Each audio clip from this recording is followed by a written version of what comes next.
നമസ്കാരം. ഫുഡ് കഴിച്ചോ? ഒരു സിമ്പിൾ ക്വസ്റ്റ്യൻ വിളിച്ചോ. ഒരു ക്വസ്റ്റ്യൻ ആണ്.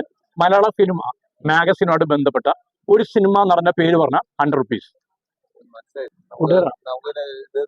ലൈഫ് ലൈൻ വേണോ? ലൈഫ് ലൈൻ വന്നോളൂ. വാ. പേരെങ്ങനെയാണ്? പേര് നസീബ്. നസീബ്. എവിടെ സ്ഥലം? മണ്ണഞ്ചേരി. മണ്ണഞ്ചേരിയാണ്. മലയാള ഫിലിം ആള് കിടിലൻ പെർഫോമറാ. അതെ. വളരെ അപൂർവങ്ങളുടെ സിനിമ അഭിനയിച്ചുള്ളൂ. ഒരുപാട് പടത്തിൽ വലിച്ചു ചെയ്തില്ല. ചെയ്യുന്ന പടമെല്ലാം വേറെ ലെവലിലേക്ക് നാനാ പട്ടേക്കർ. അങ്ങനെ മനസ്സിലായി. നല്ല പെർഫോമൻസ് ഉള്ള ഒരാൾ കണ്ടാ അത് ക്ലൂ കൊടുത്തപ്പോ സംഭവം മനസ്സിലായി. അപ്പൊ ഉത്തരം ശരിയാണ്. ഡ്യൂട്ടി സമയത്ത് പൈസ ഇവിടെ ഉത്തരം പറയാം കേട്ടോ. നാനാ പട്ടേക്കർ. അപ്പം താങ്ക് യു. അടിച്ചുപൊളി. ഉത്തരം എങ്ങനെ? നാനാ പടേക്കർ. കറക്റ്റ് ഉത്തരവാ. ഓക്കെ. അപ്പൊ അതെ പൈസ പിടിച്ചു. ഉത്തരം കിട്ടിയാ? ആ ബാക്കി പറഞ്ഞില്ലല്ലോ.